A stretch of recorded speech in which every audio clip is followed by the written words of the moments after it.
When you're given a question about the U.S. Constitution on GED Social Studies, the answer almost always has to do with checks and balances.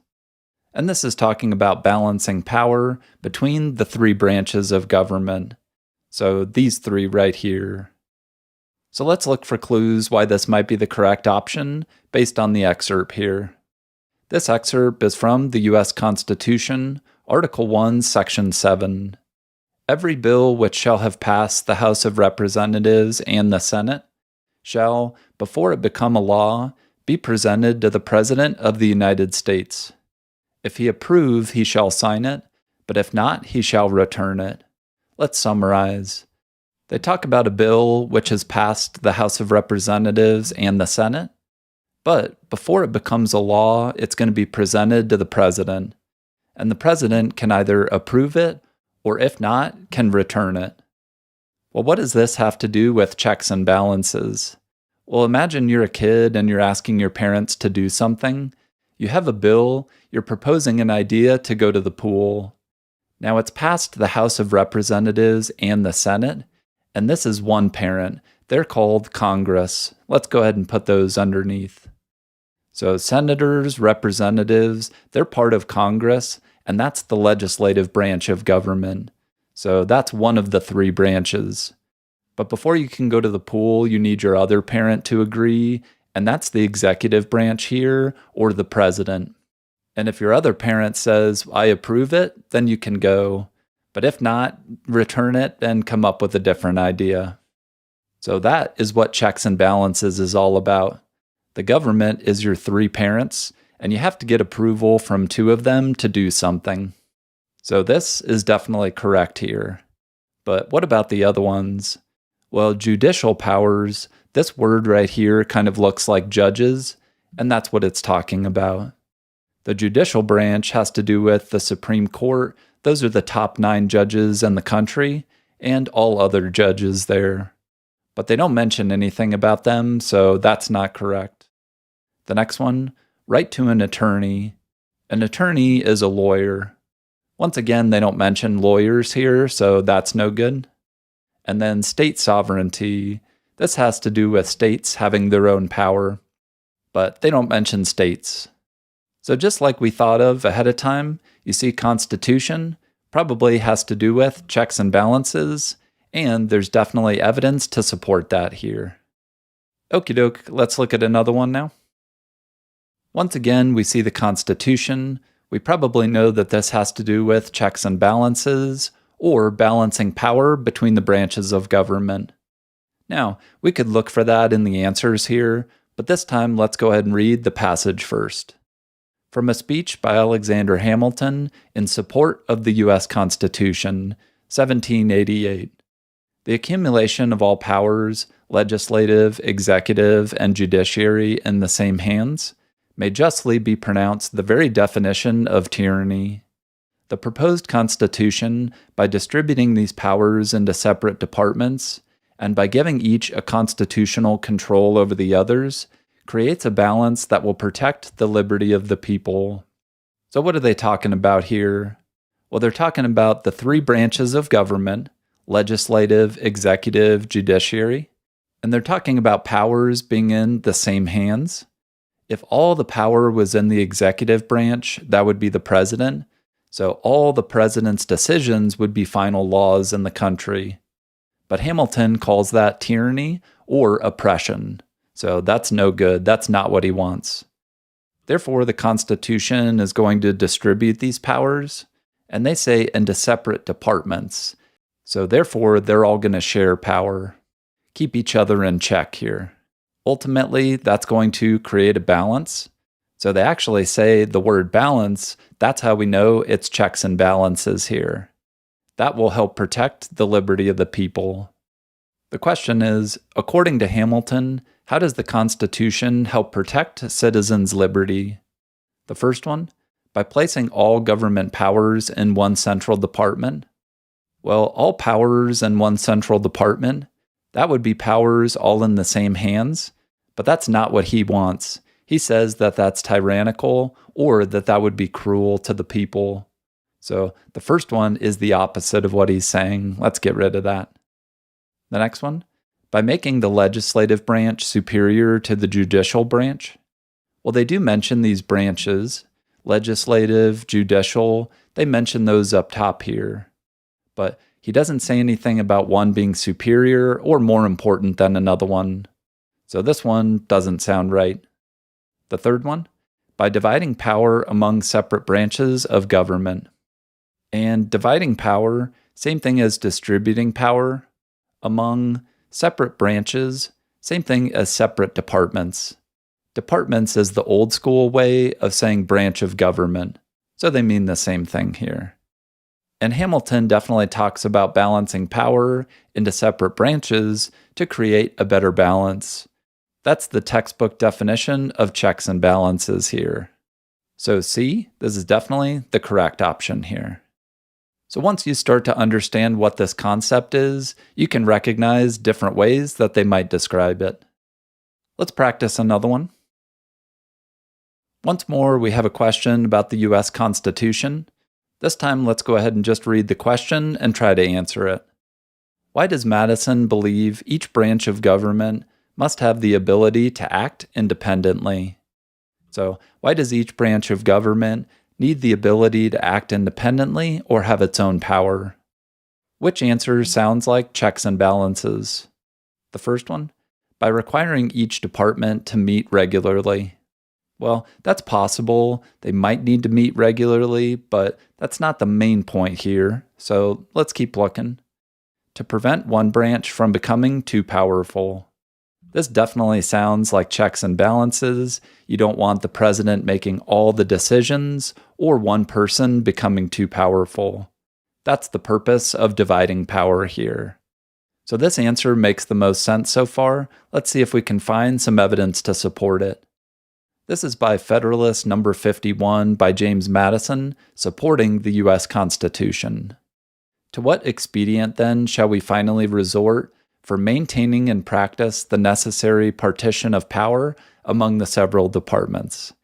Now, that is really hard to understand, but they talk about this, the partition of power. That's the same thing as separation of power, putting power into different parts or partitions. And they're separated among the several departments. We know that means branches of government. So far, so good. Sounds like checks and balances. But let's keep looking. The answer is obvious, that each department should have a will of its own. Let's highlight that. And the means of keeping the others in their proper places. This means that each department should have the ability to make its own decisions, and keeping others in their proper places means that none of them have too much power here. Sounds like you're trying to prevent one branch from becoming too powerful. So B, this is great here. But let's rule out all the other ones. The first one, by requiring each department to meet regularly. Now, when you see a similar phrase, each department does appear right here. The only problem is they don't talk about meeting regularly in the passage. So if they don't mention it, that's probably not it. The third one, to allow states to influence federal decisions. Once again, they don't mention states anywhere, so probably not. And the last one, to allow quicker decision-making during crises. Well, once again, decision-making not mentioned specifically, so that's out as well.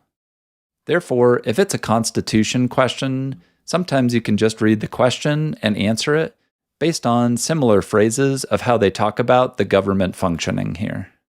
But not every question has to do with checks and balances, so let's look at one that doesn't. We're still looking at the Constitution, but the type of question is going to be a little bit different here, so let's check it out. From the U.S. Constitution, Article 6, Clause 2, the Supremacy Clause. This Constitution and the laws of the United States shall be the supreme law of the land, and the judges in every state shall be bound thereby. It's talking about the Constitution and the laws. They're the supreme, that means the highest, law of the land. In other words, they're the most important. And judges in every state are bound to those laws. According to the Supremacy Clause, which level of government has final authority? when there's a conflict between state and federal law. This is the first time we're looking at state versus federal law here. But which one has final authority? Let's look at the answers. Local government, county government, state government, or federal government? Well, these go in order from smallest to biggest. Local government would be one city, county would be multiple cities, then you have a whole state, and federal means the whole country or all 50 states here. But something we haven't talked about, the Constitution, it's a law that applies to all 50 states. Therefore, it's a federal law. And because this passage is from the Constitution, it's the highest law of the land. So therefore, federal government always has the final say when there's a difference between state and federal law. So this is the correct option. But that can be hard to understand. So an example of a conflict between state and federal law was school segregation. Now, schools used to be allowed to segregate based on race.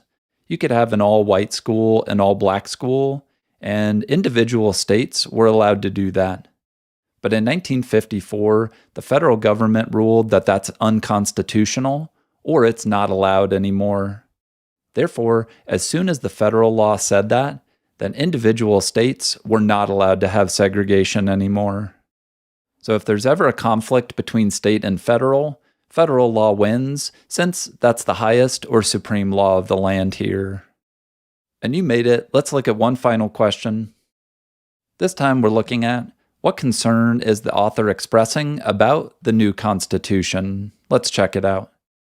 This excerpt is from a letter by Mercy Otis Warren, an anti-federalist writer, written in 1788. Now, you don't need to know this, but it can help.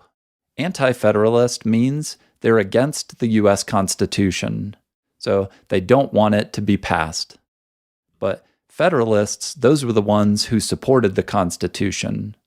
So if we look back at another problem, Federalist number 51 by James Madison supported the U.S. Constitution. So James Madison was a Federalist, therefore he did support the Constitution. So that can help you understand some of the context here. All right, well, why was this person against the Constitution? Let's see. There is no adequate provision for the security of the rights of individuals. The liberties of the people are too loosely guarded. A Bill of Rights should be made part of the Constitution to protect freedom of speech, the press, and trial by jury. She seems worried about the rights of individuals. She says that their liberties are too loosely guarded. That means not protected if you're not guarding something. Therefore, a Bill of Rights should be proposed, and that would protect freedom of speech, the press, and trial by jury. So, which of these concerns is she worried about for the new Constitution? Which answer summarizes this?